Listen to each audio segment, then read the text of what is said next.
अस्सलाम वालेकुम। Next exercise 1.2 question number 9 है सिंपलीफाई यूजिंग डिस्ट्रीब्यूटिव प्रॉपर्टी।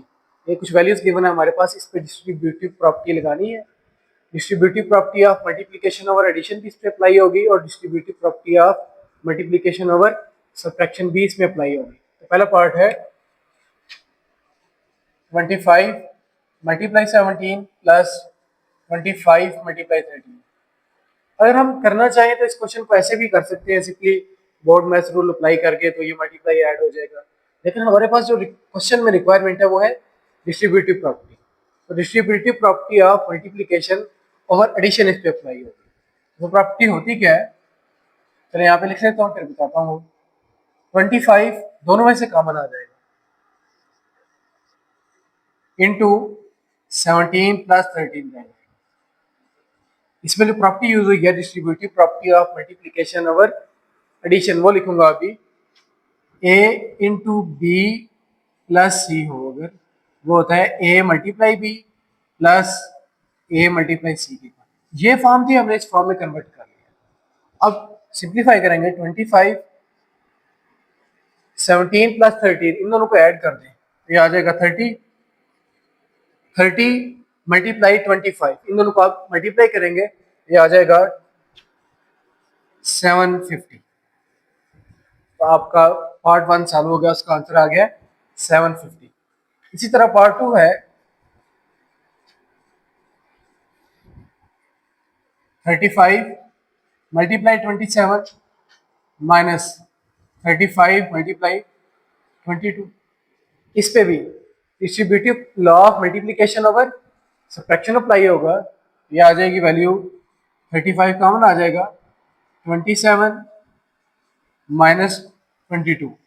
इसकी रीजन में भी आप लिखेंगे इसी तरह बिल्कुल सेम कि a into B minus C is equal to A multiply B minus A multiply C. ये है distributive law of multiplication over subtraction. इस तरह से हमारे पास ये वैल्यूज आ गई। 35 इंटू 27 माइनस 22 करें तो 5 आ जाएगा। अब 35 को 5 के साथ मल्टीप्लाई कर लें, ये आ जाएगा 175। इसी तरह पार्ट 3 है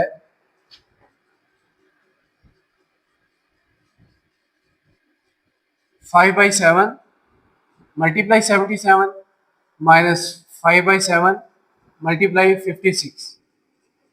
इस पे भी जो अभी अप्लाई किया आपने distributive law of multiplication over subtraction, इस पे भी अप्लाई होगा। यह आ जाएगा 5/7 इंटू 77 और ये 56 माइनस 56। अब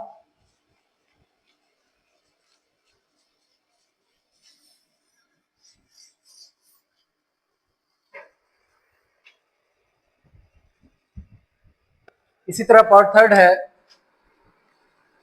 5/7 मल्टीप्लाई 77 माइनस 5/7 मल्टीप्लाई 56। यह आ जाएगा 5/7 दोनों में कॉमन आ जाएगा, इधर वैल्यू रह जाएगी 77 माइनस 56। अब माइनस करेंगे, इसमें भी लॉ वही अप्लाई हुआ है कि distributive law of multiplication over subtraction ये होता है A into B minus C is equal to A multiply B minus A multiply सी।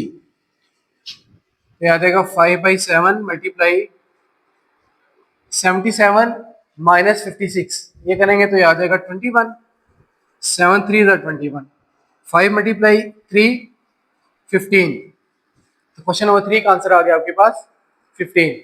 इसी तरह पार्ट 4 करेंगे, यहाँ पे कर लेते हैं। वो है 2.5 मल्टीप्लाई 3.75 प्लस 2.5 मल्टीप्लाई 1.25। इसमें पॉइंट वाली वैल्यू है, लेकिन मेथड हमारा बिल्कुल वही सेम। ये आ जाएगा 2.5 कॉमन आ जाएगा, वैल्यू रह जाएगी 3.75 प्लस 1.25। 2.5 इंटू 3.75 प्लस 1.25 इन दोनों को ऐड करेंगे तो आंसर आ जाएगा 5। अब 5 के साथ मल्टीप्लाई कर लें और इसकी रीजन भी यहाँ पे लिख दें। यहाँ पे भी डिस्ट्रीब्यूटिव लॉ ऑफ मल्टीप्लिकेशन और एडिशन अप्लाई हुआ है। यहाँ आ जाएगा a into B plus C equal to a multiply B plus a multiply C. तो 22.5 मल्टीप्लाई 5 इन दोनों को मल्टीप्लाई करें तो ये आ जाएगा 12.5। ये आपका पार्ट 4 का आंसर है। ये आपका हो गया क्वेश्चन नंबर 9, जिसमें distributive law of multiplication over subtraction और distributive law of multiplication over addition आपने दोनों यूज किए हैं।